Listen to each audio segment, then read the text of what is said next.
Hello everybody, welcome to the Groovy podcast. What an incredible test match we just saw between India and England. In the third test, unreal scenes and a little bit sad of how that test match had ended, but England win this test match by 23 runs.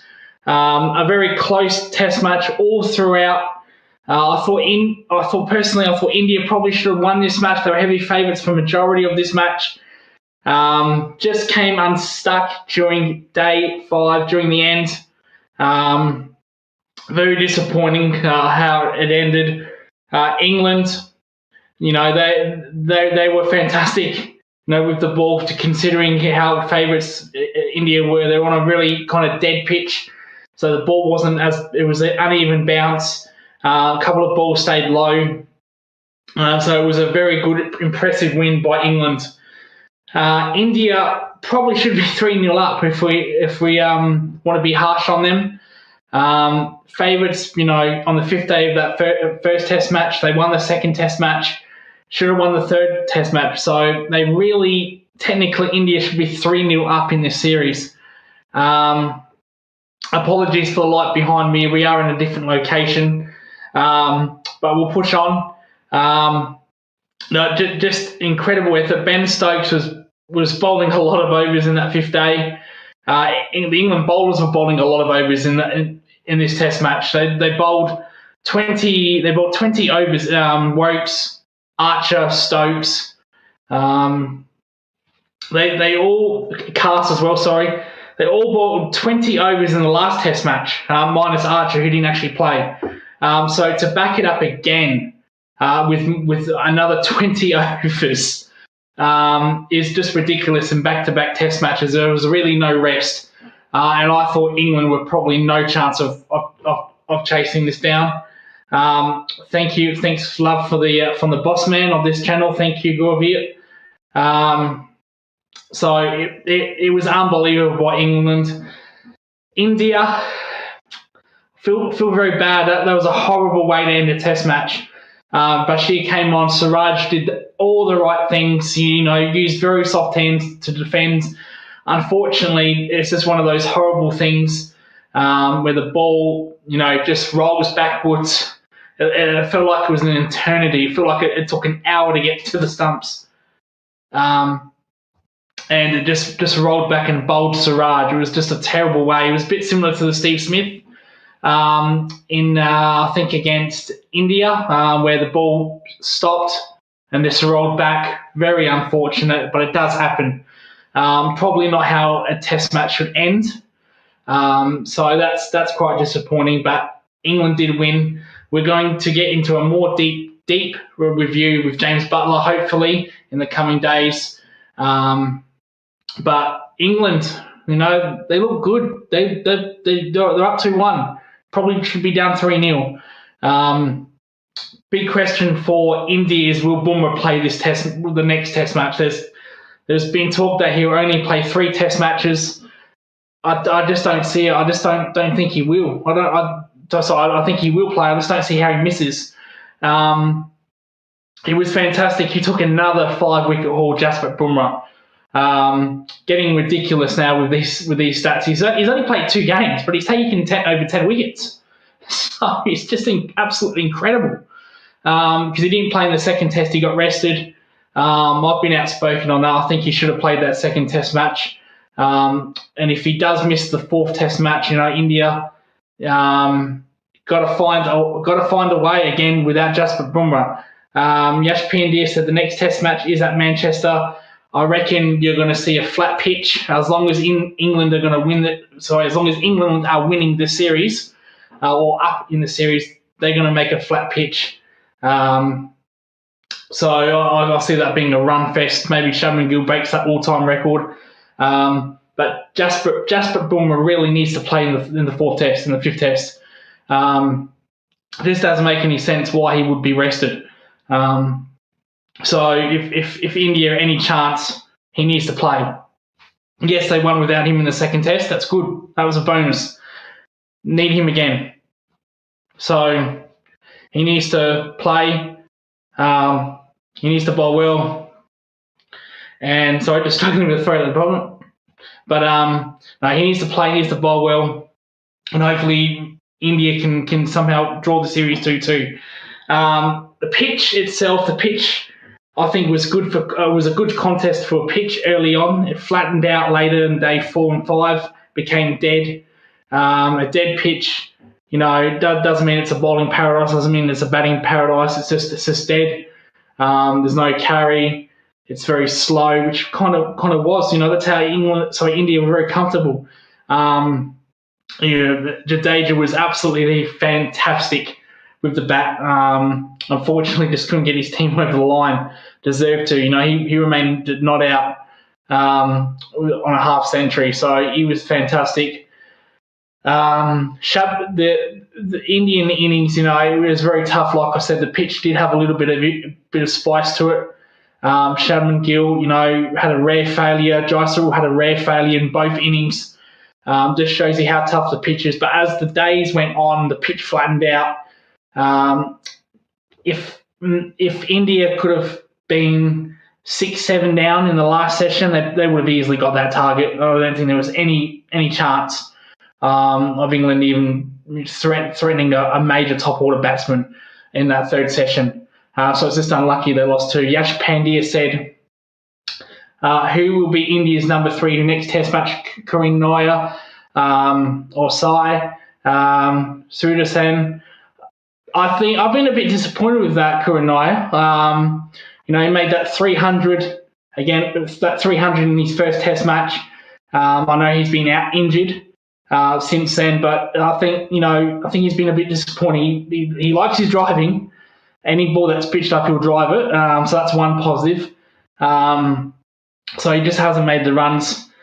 I do think that they've got the right setup. Unfortunately, if you rest Bumrah, who do you bring in? Well, because all other bowlers have played, they've picked deep in this Test match. They've picked Siraj. Do you bring back Krishna for Bumrah if Bumrah decides not to play? Personally, I think maybe Karan Nair stays at 3. Washington was very good with the ball. Didn't make any runs with the bat. This is the problem that they had in the first Test match India. Their all-rounders did not contribute whatsoever. Jadeja just needed a batting partner. He just needed someone to go with him. And like I said, after the first innings, after they came out for lunch, they just lost Nitish Reddy. That changed everything. So if someone could have stayed with Jadeja, I'm pretty confident they would have probably made that target, because the pitch did nothing. It was dead. There was a couple of uneven bounces here and there. But I really feel for Siraj.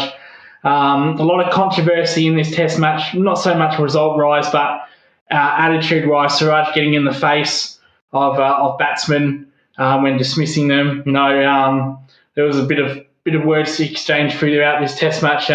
Zach Crawley's interesting choice to waste time late on day 3. I think it was day 2 or day 3. I think late day 3. And India, standing in one line and just clapping him. And then Gill did the same thing, and the England bowlers were clapping him. Siraj got actually fined for that. I think that's a disgrace. I think that's really bad by the ICC. There's nothing wrong with that. He did it to Travis Head, so it's not new. This wasn't a targeted incident. Remember in Travis Head, we gave him a send-off after Travis Head belted him for 150, I believe. So I don't see anything wrong with it. I think the ICC were very harsh, fining Siraj 15% of his match fee. I think that's a bit of a disgrace, to be honest.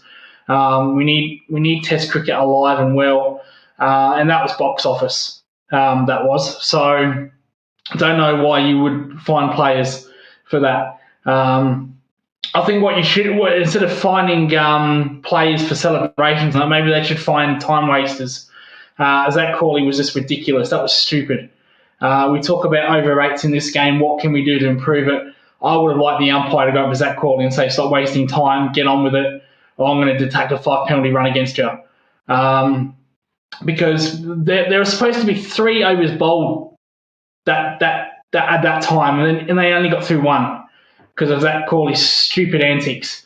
I actually hope deep down that ball dismissed Zach Corley when he played and missed it. We saw similar to Constas. Now remember Constas late on, I think it was the Melbourne Test. I'm not sure. Constas and Khawaja, wasted time, and Jasper Boomer picked up Khawaja late on that day as well. So I wouldn't have minded Zach Corley going for that if Boomer picked him up. So maybe we should find players for that and not finding players for celebrations. So again, feel sorry for Siraj. Here's a good stat here. Australian currently bowling attack combined record matches: 462 innings, 1,233 balls, 104,413 runs. Is it? No, sorry. 104,013 balls, runs 61,566, wickets 2,323, average of 26.50, economy 3.3, 4 wicket hauls 499, 5 wicket hauls 79, 10 wicket hauls 9. Well, that is an incredible stat. Thank you so much for that. If we had prizes to give away, that would be we would have gave you something away.